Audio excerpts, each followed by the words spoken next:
Alright, how we doing, folks? Your boy Marcos 26 with 5 numbers after the name. A little Wasteland Wednesday, a little murder game. We'll try to hit up a couple topics, man. This one, man. I want to open up here with the Scorpio, man. But let me tell you guys about this World at War. The homie over here, that Call of Duty. Going back to World War II, huh? Okay, I'm ready. I'm ready over here, Station. Which is a very fun map. It's up there as one of my favorites in World at War. I've always liked that there's so many nooks and crannies, and you can't have this anymore in these Call of Duty games, right? We've gotten, like, the 3-lane map structure that Black Ops 2 introduced was just, like, ideal and jaw-dropping as to how to turn this arcade shooter into even more of an arcade shooter than it already was, and just blossom. You just can't sell me on you're going to release a Black Ops 4 now. And Black Ops 3 followed the same suit with that. But Black Ops 4 now with these huge maps with 1,000 different ways to go around over here.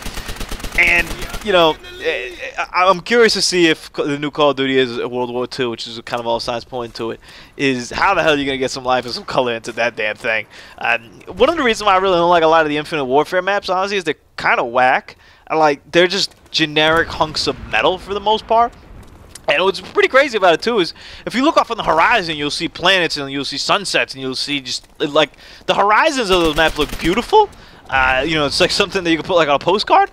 But the map itself just looks like trash. Like, it's just a bunch of shit littered, like, around the place. And I don't know, like, curse too over my videos anymore, but, like, dang, like, for real. So, when you look at Station, it's kind of just a bunch of shit thrown around the map, too, right? Like, it's just an abandoned trade thing, and that's it. But since it's grounded in that World War II mythos, you could kind of sell this, that this is like, oh man, this is, I think this is Germany, maybe the station is, maybe it's in Russia, I don't really know what it's supposed to be off the top of my head, but you could sell me that, like, yo, so much shit's going down the war that, like, this is all, like, destroyed and whatnot, and all that jazz, which is cool, which is dope. I'm down for that, but I don't know if you're going to be able to sell that nowadays, and I don't know if you're going to sell these maps as open as they were, but for either way, for selling or not selling, we can always go back now, especially thanks to Xbox One backwards compatibility, and hit up that World at War. And I'm excited, modestly excited. I'm not, you know, I'm not too thrilled by the idea, and I'm still not even sure if I'm going to get a Scorpio when it comes out. But the tech specs were released for the Scorpio. It's kind of interesting. It's really the first system that I kind of remember where they've held like events, like, you know, for the PS4 they revealed it. Did they reveal it? Yeah, they did reveal it, I think, before E3. They had like a press event, and they revealed the specs and the price and all that jazz. And the Xbox One, I think they did a similar thing. I'm not sure they revealed price. I kind of want to say they did, but I'm not 100% sure. By the way, that's kind of how it's been, like, the industry standard of how they're doing it over here. The Switch kind of the Switch had that, because they just never even released the tech specs like that. I'm sure you'll find them at this point. Obviously, this is a Switch in the wild, but they definitely, like, just come out and, like, do it. But I thought it was pretty interesting that Microsoft would go and put it on Digital Foundry and like, here you go, guys. Like, here's all the tech specs. Here's what's in the machine. We'll show you about the machine later. It's definitely a different way of handling it, and I'm curious to see how people are taking it. Because reading about, like, GGR, RAM, whatever the hell those things are, I don't know who knows if I even pronounce those acronyms correctly, and all that stuff is kind of just, you know, it just flies over my head. I just want to see the damn games, and that's kind of what the main issue right now is with Microsoft, is the games and the software, more so than the hardware. I think they got penalized at the beginning of this generation on the hardware front because it kind of became common knowledge that the PS4 is stronger and better than the Xbox One. Whether that's 100% true or not in all instances doesn't really matter. That's kind of the perception that was developed with the whole 1080p versus 980p argument and stuff like that.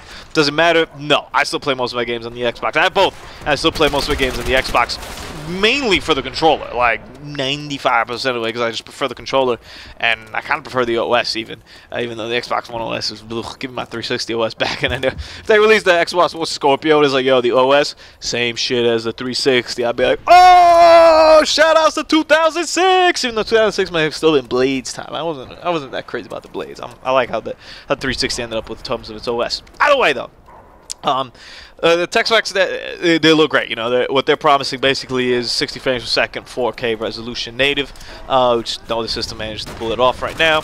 Cool. I got a 4K TV. I'm ready for it. I future-proofed myself when I bought a TV when I moved, so I got myself a 4K TV. So I'm more than excited to see how good a damn game looks. Ultimately, though, what the hell am I playing, right? They'll show you, I'm sure, like, I think there was like an image of like the 4K on like Forza, which is fine. There's a lot of people that play Forza, so cool. But one thing you will see, especially in the console generation, is shooters are always kind of your graphics porn thing that they throw at the beginning. It's like, look how good this will look on this standing car. It doesn't move. And you're like, alright, word, like, that's cool. Show me how, like, the Call of Duty World War II looks like. Show me how Shadow of Mordor or 2 looks like, or whatever the hell it's called. Shadows of Mordor. I don't remember what the hell the title's called. Battle for Mordor. Mordor. Lord of the Rings, but we just don't want to call Lord of the Rings Mordor. Show me how that looks on it, and show me why that looks better than PS4. Show me how that even looks better than the Xbox One that I have right now, or the PS4 Pro, and why I need to do that.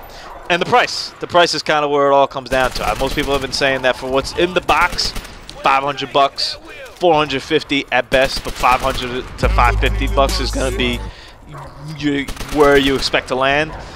That's a tough pill to swallow, man. I don't think I'd be getting it at that point. I would probably be waiting, because what the hell do I need to pay $500 for to play a game? Slightly better graphics, or, yeah, I don't know, maybe substantially better graphics, but, you know, a little bit quicker load times. It's just not really like a big, it's not really a big hoo-ha for me to get into something like that.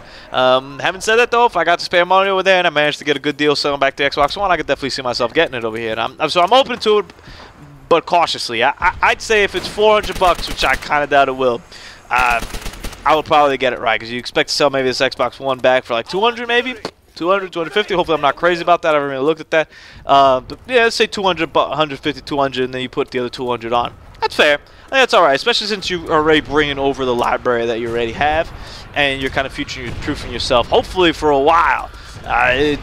And I say hopefully because we don't really know. Is this going to become the new normal when it comes to consoles, where we're not going to get exactly a new one, we're just going to get an iteration of the old one with slightly better aspects to it? I hope not, because I'm very happy with having my box for 10 years. Like, my 360 is still one of the best systems I ever had, and I had that thing for so long, and it's still cranking over here. And it would, I've never really considered, and you know, it was different ecosystems at the time, but I never considered, since I got the Xbox One, I'm going to give her my 360. I've never actually sold any of my old systems, always kept on everything. And this kind of upgrade model that they're kind of introduced here, if that's going to keep going forward, is going to keep telling you that, hey, get the latest thing. Kind of like your iPhones, you know, your phones, you know, where people go and upgrade. But similarly to that, I'm still rocking my iPhone 5. It works. It's cool. Top button don't work that much, but, you know, the rest of the buttons work pretty cool. Do I really want to go now and get another phone, blah, blah, blah? I'll get it whenever the fuck I'll curse. I'll get it whenever the fuck I feel like it. I don't want that to be the same way with my video games, where there's an Xbox Scorpio, and then like 2 years from now, there's like the Scorpio S, and I'm sitting here and I'm like, I guess I should get the Scorpio. No, it's kind of where the Xbox One S kind of landed to, where I looked at it, I was like, well, I'm not going to get that. I'll just get the Scorpio. And if the Scorpio is too expensive or isn't enough of a big push, then I might stay with my base Xbox, period. So it's going to be very interesting how the messaging comes out and the price point. Let me know what you guys think down below, man.